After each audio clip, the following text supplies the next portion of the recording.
আমাদের কাছে মনে হচ্ছে যে নির্বাচন সংস্কার মানে কিছু বলা হচ্ছে যে কিছু যৌক্তিক সংস্কার করে যদি নির্বাচনটা না দেওয়া হয় তাহলে বিএনপি যখন ক্ষমতায় আসবে বা অন্য কেউ যখন ক্ষমতায় আসবে তারাও আসলে একই সরকারের সমান ফেসিস্ট হতে পারে, গত সরকারের সমান। তো সেইটা চিন্তা করে তাদেরকে সংস্কারের কথা বলা হচ্ছে।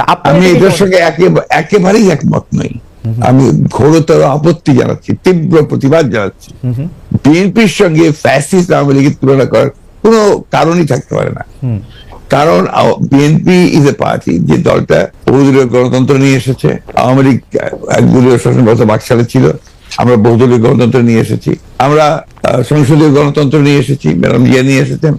আমরা তত্ত্বাবধায়ক সরকার বিধান পাশ করেছি পার্লামেন্টে, এবং আমাদের কাছে ফ্যাসিস্ট আমরা এখন পর্যন্ত তো প্রশ্নই উঠতে পারে না।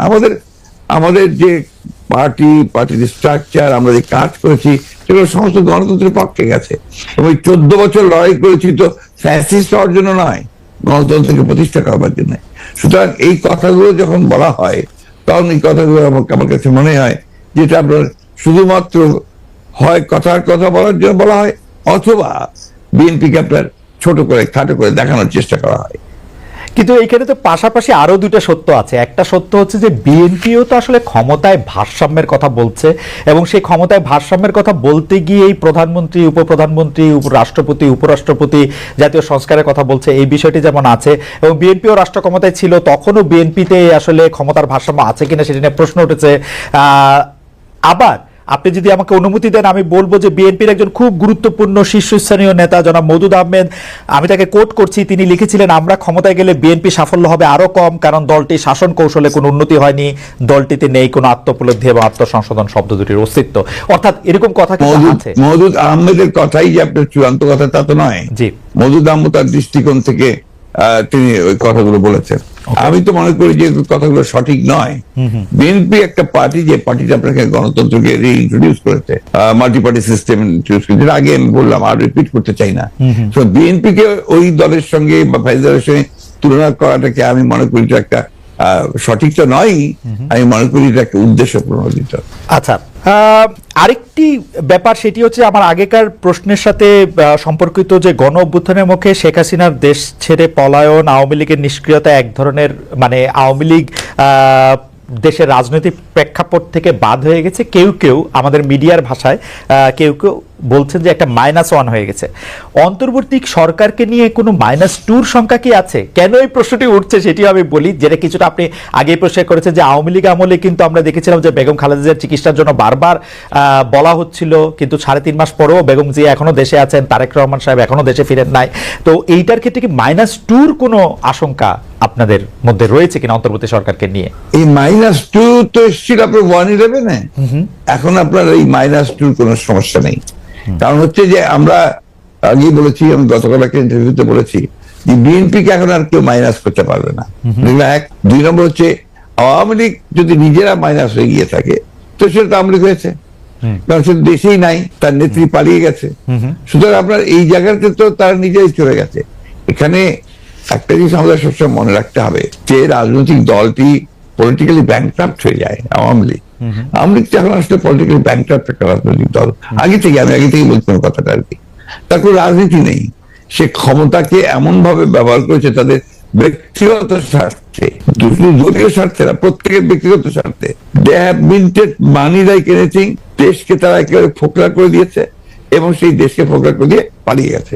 এবং এটা জনরোষে পালিয়েছে। নর্থদের যে কোনো মিলিটারি কু বা কিছু হয়েছে, পিপলস রেট, জনরোষ, সেই রোষে তাকে জীবন বাঁচাতে পালিয়ে যেতে বাধ্য হয়েছে। এই বিষয়গুলো আমাদের মাথায় রাখতে হবে। আমরা কোনো মতেই যেন চেষ্টা না করি এটাকে কোনো মতে খাটো করা। ফ্যাসিস্ট আওয়ামী লীগ রেজিম বাধ্য হয়েছে দেশ থেকে পালিয়ে জনরোষে। ওকে, গত 15 বছরে আওয়ামী লীগের শাসনকে যে ফেসিবাদী বলা হচ্ছে, এবং তার যে পালিয়ে যাওয়াটা, যেটি আসলে আপনি এখন বর্ণনাও করলেন, দুর্নীতি, তারপরে নানা ধরনের নানা কারণে, কিন্তু তার পেছনে আপনাদের আমলে যে 20 বছর আগে 21 আগস্টে গ্রেনেড হামলা, বিচারকদের বয়স বাড়িয়ে তত্ত্বাবধায়ক সরকারকে প্রশ্নবিদ্ধ করার মাধ্যমে শেখ হাসিনাকে কর্তৃত্ববাদী শাসনের দিকে নিয়ে যাওয়া, এ নিয়েও আসলে নানা ধরনের আলোচনা আছে।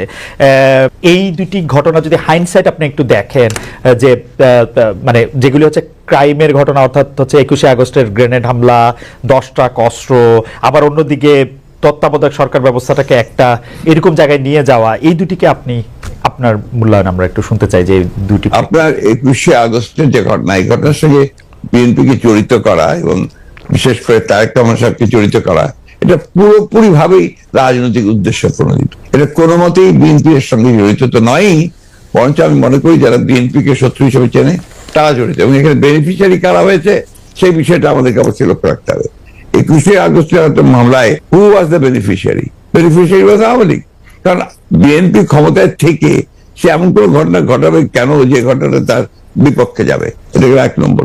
আর আপনি যে প্রসিডিংস গুলো দেখেন সমস্ত, আপনি তো একসময় বিচার বিভাগের মানুষ ছিলেন, দেখবেন যে তারেক সাহেবকে এখানে জড়িত করা হয়েছে 4টা আপনার আইও চেঞ্জ করার পরে।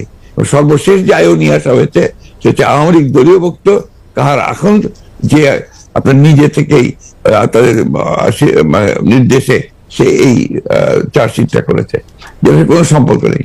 অন্যদিকে যে আপনার মূল আসামি ছিল, ভদ্রলোকের নাম আমি বলে যাচ্ছি, মৌলানা মুফতি মোহাম্মদ, তিনি তাকে দিয়ে 164 দিন তাকে টর্চার করে তাকে দিয়ে একটা আপনার স্টেটমেন্ট করিয়ে নিয়েছিল। পরে দেখা গেছে যে উনি নিজেই সেটাকে আবার ভোগ করেছেন, বলেছেন যে এটা আমাকে টর্চার করে নেওয়া হয়েছে। এবং দেখেন কিভাবে কি মারাত্মক ঘটনা, কোথায় চলে গিয়েছিল সবকিছু। এবং he was hang before the trial was complete. যে প্রধান আসামি তাকে আপনি আগেই অন্য একটা মামলাতে জুড়িয়ে দিলেন যাতে আসল সত্যটা বেরিয়ে নিয়ে আসে। তো এই কথাগুলো কিন্তু কেউ আপনার ইনভেস্টিগেটিভ জার্নালিজম করে না, যার ফলে এই বিষয়গুলো আসে। আপনারা পলিটিক্যাল জিনিসটাকে নিয়ে চেষ্টা করেন, ওটা দিয়ে why did you try to go deep into it? একবারই শেষ করি প্লিজ। জি প্লিজ ইনভেস্টিগেটিভ জার্নালিজমটা সিরিয়াসলি করেন এবং এটাকে ফাইন্ড আউট করেন যেটা আসলে ব্যাপারটা কি ছিল। সেটা করছেন না, করছেন যে বিএনপি কিন্তু সব করার জন্য করছেন। এটাকে আমি মনে করি এটা এক ধরনের রাজনৈতিক উদ্দেশ্য প্রণোদিত।